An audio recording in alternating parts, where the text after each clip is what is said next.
ഉമർ മൗലവിയുടെ റഹിമഹുല്ലാഹ് തർജുമാനുൽ ഖുർആൻ ഓഡിയോ 313 സൂറത്തുൽ മാഇദ ആയത്തുകൾ 110 മുതൽ 120 വരെ, അതായത് അവസാനം വരെ, പേജ് 504. അഊദു ബില്ലാഹി മിനശ് ശൈത്വാനിർ റജീം. ബിസ്മില്ലാഹിർ റഹ്മാനിർ റഹീം.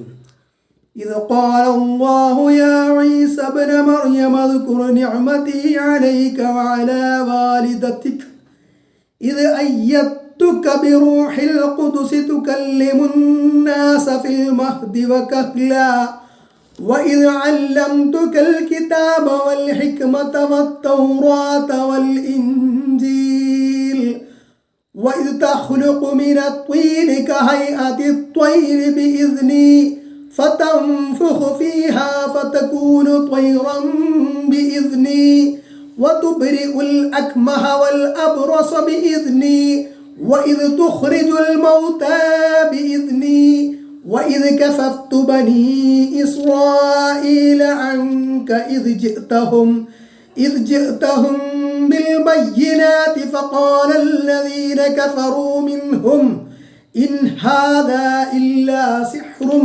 مبين وإذ أوحيت إلى الحواريين أن آمنوا بي وبرسولي قالوا آمنا واشهد بأننا مسلمون إذ قال الحواريون يا عيسى ابن مريم هل يستطيع ربك أن ينزل علينا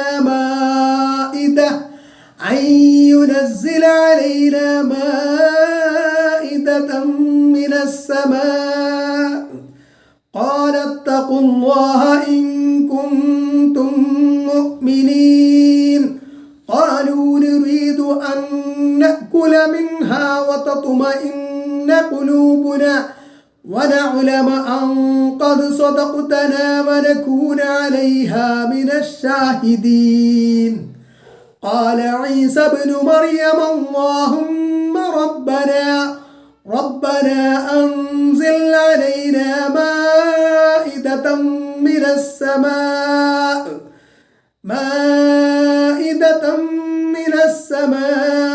تكون لنا عيدا لأولنا وآخرنا وآية منك وارزقنا وأنت خير الرازقين قال الله إني منزلها عليكم فمن يكفر بعد منكم فإني أعذبه عذابا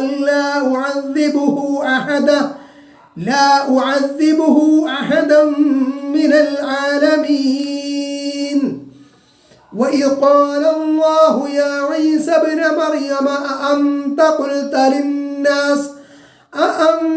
قلت للناس اتخذوني وأمي إلهين من دون الله قال سبحانك ما يكون لي أن أقول ما ليس لي بحق إن كنت قلته فقد علمته تعلم ما في نفسي ولا أعلم ما في نفسك إنك أنت علام الغيوب ما قلت لهم إلا ما أمرتني به أن اعبدوا الله ربي وربكم وكنت عليهم شهيدا ما دمت فيهم فلما توفيتني كنت أنت الرقيب عليهم وأنت على كل شيء شهيد إن تعذبهم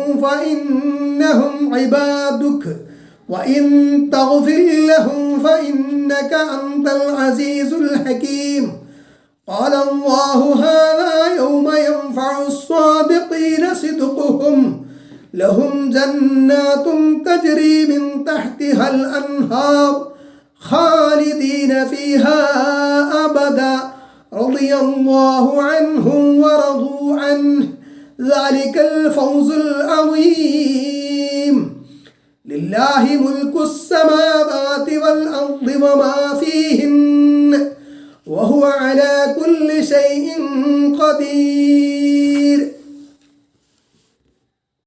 ഉമർ മൗലവിയുടെ റഹിമഹുല്ലാഹ് തർജുമാനുൽ ഖുർആൻ ഓഡിയോ 314 സൂറത്തുൽ മാഇദ ആയത്ത് 110 പേജ് 504.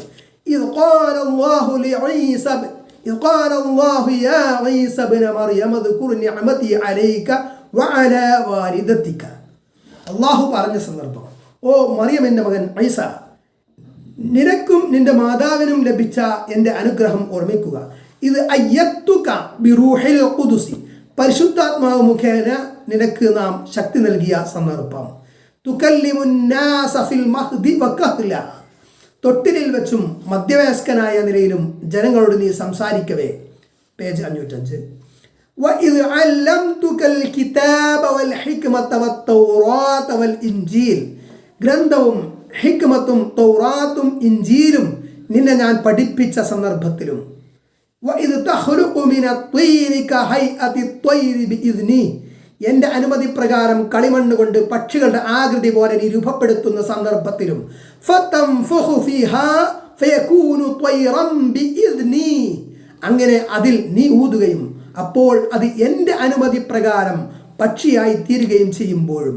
വതുബ്രിഉൽ അക്മഹ വൽ അബ്റസ ബിഇദ്നി, ജന്മനാ അന്ധനെയും വെള്ളപ്പാണ്ടുകാരനെയും എൻ്റെ അനുമതി പ്രകാരം നീ സുഖപ്പെടുത്തിക്കൊണ്ടിരുന്നപ്പോഴും. വഇദ് തുഖ്രിജുൽ മൗതാ ബിഇദ്നി, എൻ്റെ അനുമതി പ്രകാരം മരിച്ചവരെ നീ പുറത്തു കൊണ്ടുവരുന്ന സന്ദർഭത്തിലും. വഇദ് കഫഫ്തു ബനീ ഇസ്രായീല അൻക ഇദ് ജിഅതഹും ബിൽ ബയ്യിനാതി, ബനൂ ഇസ്രായീലിൻ്റെ അടുക്കൽ വ്യക്തമായ ദൃഷ്ടാന്തങ്ങളുമായി നീ ചെന്നപ്പോൾ നിന്നെ ഉപദ്രവിക്കുന്നതിൽ നിന്ന് അവരെ ഞാൻ തടഞ്ഞ സന്ദർഭത്തിലും. ഈ എല്ലാ സന്ദർഭങ്ങളിലെ അനുഗ്രഹങ്ങളും നീ ഓർക്കുക. ഓരോ അനുഗ്രഹവും അള്ളാഹുവിൻ്റെ അനുമതി പ്രകാരമായിരുന്നുവെന്ന് ആവർത്തിക്കുന്നത് പ്രത്യേകം ശ്രദ്ധേയമാകുന്നു. فقال الذين كفروا منهم إن هذا إلا سحر مبين, അപ്പോൾ അവരിൽ നിന്ന് സത്യനിഷേധികളായിട്ടുള്ളവർ പറഞ്ഞു, ഇത് വ്യക്തമായ ആഭിചാരം അല്ലാതെ മറ്റൊന്നുമല്ല. പ്രവാചകന്മാരോട് ചോദിക്കുമെന്നാണല്ലോ നേരത്തെ പറഞ്ഞത്. അവരിൽ ഒരാളായ ഈസാ നബി അലൈഹിസ്സലാമയോടുള്ള ചോദ്യോത്തരം പിന്നീട് വിവരിക്കുന്നുണ്ട്. അതിനിടയിൽ അദ്ദേഹത്തിന് കൊടുത്ത നിഅമത്തുകളെപ്പറ്റി അഥവാ അനുഗ്രഹങ്ങളെ എടുത്തു പറയുന്നു. ചോദ്യോത്തരത്തിന് മുമ്പ് ഈസാ നബി അലൈഹിസ്സലാമയോട് ഈ വിഷയങ്ങൾ പറയുമെന്നാണ് ഇവിടെ മനസ്സിലാകുന്നത്. മറിയം ബീവിയെ സംബന്ധിച്ച് യഹൂദികൾ അപവാദം പറഞ്ഞു. അവിഹിത ബന്ധത്തിൽ ഗർഭമുണ്ടായി എന്ന്. അവിവാഹിതയായ മറിയമിന് ഈ കുട്ടി എങ്ങനെയുണ്ടായി എന്നവർ ചോദിച്ചു. തൊട്ടിലിൽ കിടക്കുന്ന കുട്ടിയുടെ നേരെ അതിനോട് ചോദിക്കുക എന്ന അർത്ഥത്തിൽ മറിയം ചൂണ്ടിക്കാണിച്ചു. തൊട്ടിലിൽ കിടക്കുന്ന കുട്ടിയോട് സംസാരിക്കുന്നത് എങ്ങനെ എന്നവർ ചോദിച്ചു. അപ്പോഴതാ കേൾക്കുന്നു തൊട്ടിലിൽ നിന്നൊരു പ്രസംഗം, ഞാൻ അള്ളാഹുവിൻ്റെ അടിമയാകുന്നു എന്ന് തുടങ്ങിയിട്ട്. ശേഷം സൂറത്തു മറിയമിൽ കാണാം. അപ്പോൾ അത് ഈസാ നബി അലൈഹിസ്സലാമക്കും ഉമ്മാക്കും അള്ളാഹുവിൻ്റെ വലിയൊരു അനുഗ്രഹമായല്ലോ. അപവാദം ഇതോടെ പൊളിഞ്ഞുപോയി. പിന്നീട് പ്രായമെത്തിയപ്പോൾ ജനങ്ങളെ ദീനിലേക്ക് ക്ഷണിച്ചുകൊണ്ട് സംസാരിച്ചു.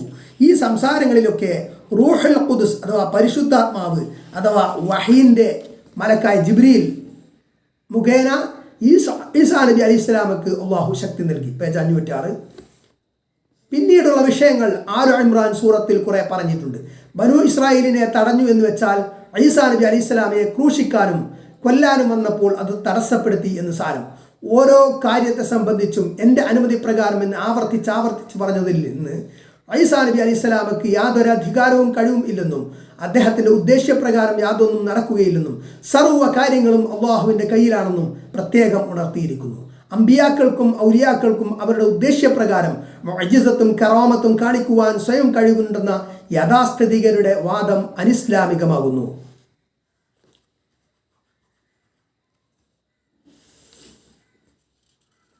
ഇതിലുള്ളതല്ല. യാഥാസ്ഥിതികർ എന്ന് പറയുമ്പോൾ ഉദ്ദേശിക്കുന്നത് ഈ അടുത്ത് കഴിഞ്ഞുപോയ നൂറ്റാണ്ടുകളിൽ വന്നിട്ടുള്ള അനാചാരങ്ങൾ, അതിൽ പിടിച്ചു തൂങ്ങുന്ന ആളുകൾ എന്ന അർത്ഥത്തിലാണ്. അതല്ലാതെ നബി സല്ലല്ലാഹു അലൈഹി വസല്ലമയുടെ കാലത്ത് എങ്ങനെയായിരുന്നുവോ, ഉത്തമ നൂറ്റാണ്ടുകളിൽ എങ്ങനെയായിരുന്നുവോ ആ ആദർശം മുറുകെ പിടിക്കുന്നവർ എന്ന അർത്ഥത്തിലല്ല. ഉമർ മൗലവിയുടെ റഹിമഹുല്ലാ തർജുമാനുൽ ഖുർആൻ ഓഡിയോ 315 സൂറത്തുൽ മാഇദ ആയത്ത് 111 പേജ് 506. وَإِذْ أَوْحَيْتُ إِلَى الْحَوَارِيِّينَ أَنْ ആമിനു ബി വബി റസൂലി, എന്നിലും എൻ്റെ ദൂതനിലും നിങ്ങൾ വിശ്വസിക്കുകയും എന്ന് അപ്പോസ്തലന്മാർക്ക് ഞാൻ സന്ദേശം നൽകിയ സന്ദർഭത്തിലും ഖാലു ആമന്നാ വഷ്ഹദ് ബിഅന്നനാ മുസ്ലിമൂൻ, അവർ പറഞ്ഞു ഞങ്ങൾ വിശ്വസിച്ചിരിക്കുന്നു, ഞങ്ങൾ ആത്മാർപ്പണം ചെയ്തവരാകുന്നു എന്ന് നീ സാക്ഷ്യം വഹിക്കുക. ഈ സന്ദർഭത്തിൽ നിനക്ക് ഞാൻ നൽകിയ എൻ്റെ അനുഗ്രഹത്തെ ഓർക്കുക. രഹസ്യമായും വേഗതയിലും വിവരം കൊടുക്കുക എന്നാണ് വഹീൻ്റെ ഭാഷാർത്ഥം. അപ്പോസ്തലന്മാരുടെ മനസ്സിൽ ഇലാഹിയായ അഥവാ ദൈവികമായ അങ്ങനെ ഒരു തോന്നിപ്പിക്കലുണ്ടായി എന്നാണ് ഇവിടുത്തെ സാരം. ഹവാരി എന്നതിന് നിഷ്കളങ്ക അനുയായി എന്നർത്ഥം. ഈസാ നബി അലൈഹി സ്വലാമക്ക് അങ്ങനെ കുറച്ച് ആളുകൾ ഉണ്ടായിരുന്നു. അവരെ അപ്പോസ്തലന്മാർ എന്ന് പറയുന്നു. അവരാകെ 12 പേരായിരുന്നു അത്രേ. അവരിൽ ഒരാളാണ് യഹൂദ ഇസ്കാരിയറ്റ്. അയാൾ മതഭ്രഷ്ടനായി യഹൂദികളിൽ നിന്ന് കൈക്കൂലി വാങ്ങി ഈസാ നബി അലൈഹി സ്വലാമയെ ഒറ്റിക്കൊടുത്തു. അപ്പോൾ അള്ളാഹു യഹൂദയെ ഈസാ നബി അലൈഹി സ്വലാമയുടെ രൂപത്തിലാക്കി മാറ്റി. ആ അക്രമികൾ യഹൂദയെ കണ്ട് ഈസാ നബി അലൈഹി സ്വലാമയാണെന്ന് ധരിച്ച് കുരിശിൽ തറച്ച് കൊല്ലുകയും ചെയ്തു. ഈസാ നബി അലൈഹി സ്വലാമയെ അള്ളാഹു ആകാശത്തേക്ക് ഉയർത്തുകയും ചെയ്തു. ആയത്ത് 112. ഇത് ഖാലൽ ഹവാരിയൂന, അപ്പോസ്തലന്മാർ പറഞ്ഞ സന്ദർഭം, യാ ഈസ ഇബ്ന മറിയമ ഹൽ യസ്തതിഉ റബ്ബുക അൻ യുനസ്സില അലൈനാ മാഇദതൻ മിനസ് സമാ, ആകാശത്തിൽ നിന്ന് ഞങ്ങൾക്കൊരു ഭക്ഷണത്തളിക ഇറക്കിത്തരുവാൻ നിന്റെ രക്ഷിതാവിന് സാധിക്കുമോ ഈസ ഇബ്നു മറിയമേ? ഖാല തഖുല്ലാഹ ഇൻ കുൻതും മുഅ്മിനീൻ, അദ്ദേഹം പറഞ്ഞു നിങ്ങൾ മുഅ്മിനുകളാണെന്നുണ്ടെങ്കിൽ അല്ലാഹുവിനെ സൂക്ഷിക്കുക. മാഇദ എന്ന് വെച്ചാൽ ഭക്ഷണം വിളമ്പി വെച്ച സുപ്ര. സുപ്രയിൽ വിളമ്പിയ ഭക്ഷണത്തിനും പറയും, ഭക്ഷണം വെച്ചിരിക്കുന്ന മേശയ്ക്കും പറയും. ഇങ്ങനെ ഒന്ന് ആകാശത്തിൽ നിന്ന് റബ്ബ് ഇറക്കിത്തരുമോ, റബ്ബിൻ്റെ നേരിട്ടുള്ള ഒരു സൽക്കാരം ഞങ്ങൾക്ക് ലഭിക്കുമോ എന്ന് അപ്പോസ്തലന്മാർ ഈസാ നബി അലൈഹി സ്വലാമയോട് ചോദിച്ചു. പൂർവികന്മാർ ബുദ്ധിശൂന്യമായി ഓരോന്ന് ആവശ്യപ്പെടുകയും റബ്ബ് അത് അംഗീകരിച്ചതിന് ശേഷം അവർ നന്ദികേട് കാണിക്കുകയും അങ്ങനെ അവർ അള്ളാഹുവിൻ്റെ കോപത്തിന് പാത്രമായി തീരുകയും ചെയ്തതുപോലെ നിങ്ങൾ ആകുന്നത് സൂക്ഷിക്കുക എന്ന് ഈസാ നബി അലൈഹി സ്വലാം പറഞ്ഞു. അപ്പോസ്തലന്മാരുടെ വാക്കിൽ റബ്ബുക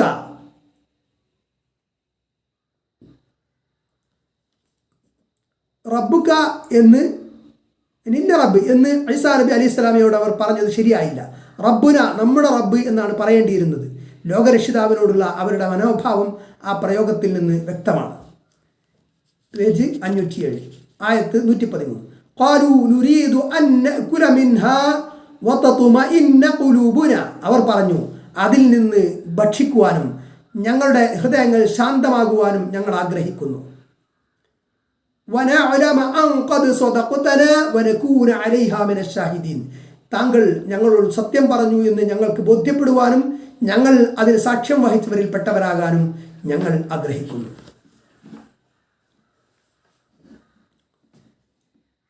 ആയത്ത് 114. قال عيسى ابن مريم اللهم ربنا أنزل علينا مائدة من السماء, മറിയമിന്റെ മകൻ ഈസ അലൈഹിസ്സലാം പറഞ്ഞു, അല്ലാഹുവേ ഞങ്ങളുടെ യജമാനെ, ആ ആകാശത്തിൽ നിന്ന് ഞങ്ങൾക്കൊരു ഭക്ഷണത്തളിക ഇറക്കിത്തരണമേ. തകൂനു ലനാ ഈദൻ ലിഅവ്വലിനാ വആഖിരിന, ഞങ്ങളിൽ ആദ്യത്തവനും അവസാനത്തവനും അതൊരു ആഘോഷ ദിനമായി തീരും. വആയതം മിൻക്, നിന്റെ അടുക്കൽ നിന്നുള്ള ഒരു ദൃഷ്ടാന്തവുമായിരിക്കണം അത്. വർസുഖന, ഞങ്ങൾക്ക് നീ ഭക്ഷണ ഉപജീവനം നൽകുകയും ചെയ്യണമേ. വഅൻത ഖൈറുർ റാസിഖീൻ, ഉപജീവനം നൽകുന്നവരിൽ ഏറ്റവും ഉത്തമൻ നീ തന്നെയാകുന്നു. മേൽപ്രകാരം വിനയത്തോടെ താഴ്മ കാണിച്ചുകൊണ്ട് ഈസാ നബി അലൈഹിസ്സലാം പ്രാർത്ഥിച്ചു. ആയത്ത് 115. ഖാലല്ലാഹു ഇന്നി മുനസ്സിലുഹാ അലൈക്കും, അല്ലാഹു പറഞ്ഞു ഞാൻ നിങ്ങൾക്കത് ഇറക്കിത്തരുന്നവനാകുന്നു. فمن يكفر بعض منكم فإني أعذبه عذابا لا أعذبه أحدا من العالمين, എന്നാൽ പിന്നീട് നിങ്ങളിൽ ആരെങ്കിലും നിഷേധിയാകുന്ന പക്ഷം ലോകരിൽ ആർക്കും ഞാൻ കൊടുക്കാത്ത ശിക്ഷ അവന് ഞാൻ നൽകുന്നതാകുന്നു. റസൂലിൻ്റെ പക്കൽ നിന്ന് നേരിട്ട് ദൃഷ്ടാന്തങ്ങൾ കാണുക, പിന്നെ പ്രത്യേക ദൃഷ്ടാന്തം കാണിച്ചു കൊടുക്കാൻ ആവശ്യപ്പെട്ട് അത് കാണിച്ചു കൊടുക്കുക. അള്ളാഹുവിൻ്റെ നേരിട്ടുള്ള ഒരു സൽക്കാരമാണ് അവരാവശ്യപ്പെട്ടത്. ഇങ്ങനെയൊക്കെ ആയിട്ടും ഒരുത്തൻ കാഫറാകുന്ന പക്ഷം അവനെ ശരിക്ക് പാഠം പഠിപ്പിക്കേണ്ടതല്ലേ? എന്ത് ശിക്ഷ കൊടുത്താലും മതിയാവുകയില്ല. ഉമർ മൗലവിയുടെ റഹിമഹുല്ലാ തർജുമാനുൽ ഖുർആൻ ഓഡിയോ 316, സൂറത്തുൽ മാഇദ ആയത്ത് 116, പേജ് 508. വഇദ് ഖാല അല്ലാഹു യാ ഈസ ഇബ്ന മറിയമ, അല്ലാഹു പറഞ്ഞ സന്ദർഭം ഈസ ഇബ്നു മറിയമേ അഅന്ത ഖുൽത ലിന്നാസി ഇത്തഖിദൂനി വ ഉമ്മിയ ഇലാഹൈനി മിൻ ദൂനില്ലാഹ്, അല്ലാഹുവിന് പുറമെ എന്നെയും എൻ്റെ മാതാവിനെയും രണ്ടു ദൈവങ്ങളാക്കിക്കൊള്ളുവീൻ എന്ന് ജനങ്ങളോട് നീ തന്നെയാണോ പറഞ്ഞത്? ഇതുപോലെ മുൻ വചനങ്ങളിലൊക്കെ വന്നിട്ടുള്ള പ്രയോഗങ്ങളിൽ നിന്ന് ഈ ചോദ്യോത്തരം മുമ്പ് കഴിഞ്ഞു എന്നാണ് മനസ്സിലാകുന്നത്. അതെപ്പോൾ എന്നതിനെപ്പറ്റി പ്രധാനികളായ മുഫസ്സിറുകൾ പറയുന്നത് ഈസാ നബി അലൈഹി സ്വലാമയെ ആകാശത്തിലേക്ക് ഉയർത്തിയ ശേഷം അവിടെ വെച്ച് നടന്നു എന്നാണ്. അന്ത്യനാളിൽ നടക്കാനിരിക്കുന്ന സംഭാഷണമാണെന്നും അഭിപ്രായമുണ്ട്. ഇതൊരു അന്വേഷണത്തിൻ്റെ ചോദ്യമല്ല. ഈസാ നബി അലൈഹി സ്വലാമയെ ഇലാഹാക്കിയ കൂട്ടരുടെ തെറ്റു തെളിയിക്കാൻ തക്കവണ്ണം അവരുടെ ഇലാഹിൻ്റെ സത്യവാങ്മൂലം വാങ്ങുകയാണ്. ഇലാഹിൻ്റെ എന്നുള്ളത് കോഡ്സിലാണ്, അതായത് അവർ ഇലാഹായിട്ട് കണക്കാക്കാനല്ല ഈസാ അലൈഹി സ്വലാമിന്. അതുകൊണ്ട് സത്യവാങ്മൂലം വാങ്ങുകയാണ്. വിചാരണയിൽ വളരെ യുക്തമായൊരു രീതിയാണിത്. ഖാല സുബ്ഹാനക മാ യകൂനു ലി അൻ അഖൂല മാ ലൈസ ലീ ബിഹഖ്. അദ്ദേഹം പറഞ്ഞു, നിന്റെ പരിശുദ്ധതയെ ഞാൻ വാഴ്ത്തുന്നു. എനിക്കൊരിക്കലും അവകാശപ്പെട്ടതല്ലാത്ത വല്ലതും പറയൽ ഒരിക്കലും ഞാൻ പറയാവതല്ലോ. ഇൻ കുന്തു ഖുൽതുഹു ഫഖദ് അലിംത, ഞാനത് പറഞ്ഞിട്ടുണ്ടായിരുന്നെങ്കിൽ നിശ്ചയം നീ അതറിഞ്ഞിരിക്കുമല്ലോ. തഅലമു മാ ഫീ നഫ്സി, എൻ്റെ മനസ്സിലുള്ളത് നീ അറിയും. വലാ അഅലമു മാ ഫീ നഫ്സിക്, നിന്റെ മനസ്സിലുള്ളത് ഞാൻ അറിയുകയുമില്ല. ഇന്നക അൻത അല്ലാമുൽ ഗുയൂബ്, നിശ്ചയമായും നീ അദൃശ്യങ്ങൾ പൂർണ്ണമായി അറിയുന്നവനാകുന്നു. ആയത്ത് 117. മാ ഖുൽതു ലഹും ഇല്ലാ മാ അമർതനി ബിഹി, നീ എന്നോട് കൽപ്പിച്ചതല്ലാതെ ഞാൻ അവരോട് പറഞ്ഞിട്ടില്ല. അനി അബ്ദുല്ലാഹ റബ്ബി വ റബ്ബക്കും, അതായത് എൻ്റെ നാഥനും നിങ്ങളുടെ നാഥനുമായ അല്ലാഹുവിനെ നിങ്ങൾ ആരാധിക്കുകയും എന്ന്. വകുന്തു അലൈഹിം ഷഹീദം മാ ദുംതു ഫീഹിം, ഞാൻ അവരുടെ കൂട്ടത്തിലായിരുന്നപ്പോഴൊക്കെയും ഞാൻ അവരുടെ മേൽ സാക്ഷിയായിരുന്നു. പേജ് 550. ഫലമ്മാ തവഫൈതനി കുന്ത അൻത റഖീബ അലൈഹിം, അങ്ങനെ എന്നെ നീ പൂർണ്ണമായി എടുത്തപ്പോൾ നീ തന്നെയായിരുന്നു അവരെ വീക്ഷിച്ചു കൊണ്ടിരിക്കുന്നവൻ. വ അൻത അലാ കുല്ലി ഷൈഇൻ ഷഹീദ്, നീ എല്ലാ കാര്യത്തിലും സാക്ഷിയാകുന്നു. ആയത്ത് 118. ഇൻ തുഅസിബുഹും ഫഇന്നഹും ഇബാദുക, നീ അവരെ ശിക്ഷിക്കുന്ന പക്ഷം നിശ്ചയമായും അവർ നിന്റെ അടിമകളാണല്ലോ. അവർ നിന്റെ ശിക്ഷയ്ക്ക് അവകാശികൾ തന്നെ, അവർ മഹാപാപികളായിപ്പോയി. വഇൻ തഗ്ഫിർ ലഹും, നീ അവർക്ക് പുറത്തു കൊടുക്കുന്ന പക്ഷം ഫഇന്നക അൻതൽ അസീസുൽ ഹകീം, എന്നാൽ നീ തന്നെ പ്രതാപശാലിയും യുക്തിപൂർവം പ്രവർത്തിക്കുന്നവനും നിശ്ചയം. ആയത്ത് 119. ഖാല അല്ലാഹു ഹാദാ യൗമ യൻഫഉ സ്വാദിഖീന സിദ്ഖുഹും, അല്ലാഹു പറഞ്ഞു, സത്യവാന്മാർക്ക് അവരുടെ സത്യം ഉപകാരം ചെയ്യുന്ന ദിവസമാണിത്. ലഹും ജന്നാത്തുൻ തജ്രീ മിൻ തഹ്തിഹൽ അൻഹാറു ഖാലിദീന ഫിഹാ അബദ, താഴ്ഭാഗത്തുകൂടി നദികൾ ഒഴുകിക്കൊണ്ടിരിക്കുന്ന പൂങ്കാവനങ്ങൾ അവർക്കുണ്ട്, അതിലവർ നിത്യവാസികളായിരിക്കുന്ന അവസ്ഥയിൽ. റളിയല്ലാഹു അൻഹും വറദു അൻഹു, അല്ലാഹു അവരെ തൃപ്തിപ്പെട്ടിരിക്കുന്നു, അവർ അവനെയും തൃപ്തിപ്പെട്ടിരിക്കുന്നു. ദാലികൽ ഫൗസുൽ അദീം, അതാണ് മഹത്തായ വിജയം. ആയത്ത് 120. ലില്ലാഹി മുൽക്കുസ് സമാവാതി വൽ അർളി വമാ ഫീഹിന്ന, ആകാശങ്ങളുടെയും ഭൂമിയുടെയും അവയിലുള്ളവയുടെയും ആധിപത്യം അല്ലാഹുവിന് തന്നെയാകുന്നു. വഹുവ അലാ കുല്ലി ഷൈഇൻ ഖദീർ, അവൻ എല്ലാ കാര്യങ്ങൾക്കും കഴിവുള്ളവനാകുന്നു. ആധിപത്യം എല്ലാം അല്ലാഹുവിനാണ്. ചിലരെ ഭരണാധികാരികളാക്കുന്നതും ചിലരെ ഭരണത്തിൽ നിന്ന് തള്ളുന്നതും എല്ലാം അല്ലാഹുവിൻ്റെ ആധിപത്യമാകുന്നു. ആൽ ഇമ്രാൻ സൂറത്തിൽ 26-ാം ആയത്ത് നോക്കുക. അൽഹംദുലില്ലാഹ്, സൂറത്ത് അൽ മാഇദ കഴിഞ്ഞു. ഇനി അടുത്തത് ഇൻഷാ അല്ലാഹ് സൂറത്തുൽ അൻആം.